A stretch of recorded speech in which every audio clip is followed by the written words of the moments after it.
सोनारी गांव में ज्यादातर गरीब मजदूर और किसान रहते थे। इस गांव में न शिक्षा थी और न स्कूल। अगर कुछ था भी तो वह थी गरीबी, मेहनत, मजदूरी और भूखमरी। राजू ताई, कुछ कर्ज चाहिए। वो बात यह है कि मशरूम का बीज और कुछ खाद दवा वगैरह खरीदनी है। तुझे कर्ज मिल जाएगा बंसी, बस तू मशरूम का अच्छे वाला बीज लेकर आना। अरे सुन, बाजार में तेरी मशरूम का अच्छा दाम मिला ना तो समझ तेरे कर्ज का सूद माफ कर दूंगी। हाँ जी राजू ताई। पूरा गांव ही अनपढ़ों का गांव था। इसी कारण गरीब अनपढ़ लोगों के इस गांव में राजू ताई का शासन चलता था। राजू ताई अमीर होने के साथ साथ चालाक और दबंग महिला थी। गांव के सभी गरीब किसान और मजदूर उसी के कर्ज पर जीते थे। इतना ही नहीं, जो भी फसल पैदा होती थी गांव के किसान उसे राजू ताई को ही बेचते थे। इसीलिए गांव के किसान तो और अधिक गरीब होते जा रहे थे, मगर राजू ताई पर धन की बारिश हो रही थी। मेरे घर तो पैसों के अंबार लगते जा रहे हैं। जब तक इस गांव के लोग गरीबी और अनपढ़ता में उलझे रहेंगे, मैं तो ऐसे ही पैसे की लूट मचाती ही रहूंगी। हाँ। बंसी के पास खेत तो छोटा था, पर वह उसमें तरह तरह की मशरूम उगाता था। मशरूम की खेती से ही उसका घर चलता था। अनपढ़ बंसी के लिए तो राजू ताई जैसे कोई चमत्कारी देवी थी, क्योंकि जब भी उसे कर्ज की जरूरत होती कर्ज मिल जाता, साथ ही गांव में उसकी सारी मशरूम बिक जाती। वह अनपढ़ था और हिसाब किताब तो उसको आता नहीं था, इसीलिए राजू ताई उसे मशरूम का जो भी भाव देती वह उसी में खुश हो जाता। सुन रे बंसी, इस साल मशरूम का भाव बहुत कम है, पर फिर भी मैं तेरी सारी मशरूम खरीद लूंगी। ये तो मुझ गरीब पर आपकी कृपा होगी ताई। कर्ज का सूद तो चुका जाएगा ताई। सूद तो तेरा चुका गया समझ। मुझ गरीब पर बड़ी मेहरबानी ताई। यह कहकर बंसी जैसे ही वहां से जाता है, राजू ताई मन ही मन खुश होते हुए कहती है, मेहरबानी तो बेटा तुम गरीब अनपढ़ लोगों की है मुझ पर, जो बिना हिसाब किताब जाने लुटने आ जाते हो मेरे पास। भगवान करे यह गांव हमेशा अनपढ़ और गरीब ही बना रहे। राजू ताई तो यही चाहती थी कि गांव के बच्चे भी पढ़ना लिखना न सीखें, अपने बाप दादा की तरह अनपढ़ और गरीब रहकर उसके फायदे के लिए इस्तेमाल होते रहें। मगर समय के साथ साथ सब कुछ बदल जाता है। एक दिन बंसी का बेटा रोहन और बेटी रोशनी उसके पास आकर कहते हैं, बापू, मुझे पढ़ना है। बापू, मुझे भी पढ़ना है, हमें स्कूल भेजो ना बापू। बच्चों के मुंह से पढ़ने लिखने की बात सुनकर तो जैसे बंसी चौंक ही जाता है और कहता है, अरे बबीता, देखो तो हमारे बच्चे पगला गए हैं। पढ़ने की बात कर रहे हैं, पढ़ने की।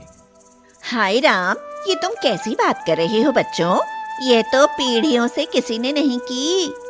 अरे बेटा, हम गरीब हैं। हमारे काम पढ़ाई लिखाई नहीं बल्कि मेहनत मजूरी आती है। इसीलिए पढ़ने लिखने की सोचकर वक्त बर्बाद ना करो। हमारे साथ तुम खेती का काम करना सीखो। मेहनत मजदूरी करोगे तो राजू ताई की मेहरबानी से तुम 2 वक्त की रोटी खाने के काबिल बन जाओगे। यह कहकर बंसी और उसकी पत्नी बच्चों का हौसला तोड़ देते हैं और बच्चे उदास होकर रह जाते हैं। दीदी, न हमारे गांव में स्कूल है और न ही कोई पढ़ना चाहता है। हमारे माँ बापू भी अनपढ़ हैं और हमें भी अनपढ़ ही रखना चाहते हैं। अब हम क्या करेंगे भैया? करना क्या है, हम भी अनपढ़ रहकर माँ और बापू की तरह मेहनत मजदूरी करेंगे। यही सोचकर रोहन और रोशनी पढ़ने लिखने की बात भूलकर बंसी और बबीता के साथ मशरूम उगाने के काम में उनकी मदद करने लगते हैं। कुछ समय ऐसे ही बीत जाता है। फिर एक दिन गांव के पास से गुजरने वाली सड़क पर एक गाड़ी रुकती है। गाड़ी से नीतू नाम की एक लड़की बाहर आती है। नीतू को गाड़ी के पास खड़े देख रोहन और रोशनी भागते हुए उसके पास आते हैं। क्या आपकी गाड़ी खराब हो गई है? नहीं, मैंने तो बस वैसे ही गाड़ी रोक ली। अच्छा बच्चों, बताओ तो ये कौन सा गांव है? ये अनपढ़ों का गांव है दीदी। अनपढ़ों का गांव? हाँ, सचमुच अनपढ़ों का गांव। यह कहकर रोहन और रोशनी उदास हो जाते हैं और अपने गांव की सारी हकीकत नीतू को बताते हैं।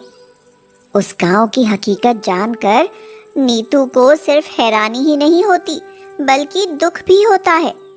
वह कहती है, क्या आज के दौर में भी कोई ऐसा गांव है जो निपट अनपढ़ लोगों से भरा है? बच्चों, क्या तुम पढ़ना चाहते हो? हाँ दीदी, हम तो पढ़ना चाहते हैं, पर हमें पढ़ाने वाला कोई नहीं है। बच्चों उदास मत हो, मैं पढ़ाऊंगी तुम्हें। नीतू एक निजी स्कूल में अध्यापिका होती है और गरीब बच्चों को पढ़ाने और उनमें नई सोच पैदा करने का जज्बा उसमें शुरू से ही होता है। इसीलिए वह शहर के निजी स्कूल की नौकरी छोड़ सोनारी गांव के गरीब बच्चों को पढ़ाने की ठान लेती है। मगर गांव में स्कूल के लिए कोई भी भवन या इमारत नहीं मिल पाती, तो नीतू एक पेड़ के नीचे ही बच्चों को पढ़ाने लगती है और कहती है, बच्चों, आज यह पेड़ ही हमारा स्कूल है। मैं तुम्हें इसी पेड़ के नीचे बैठकर पढ़ाऊंगी। इस अनपढ़ों के गांव में बिना भवन का स्कूल खुल जाता है। रोहन और रोशनी को पढ़ते देख गांव के और भी बहुत सारे बच्चे नीतू के पास पढ़ने आने लगते हैं।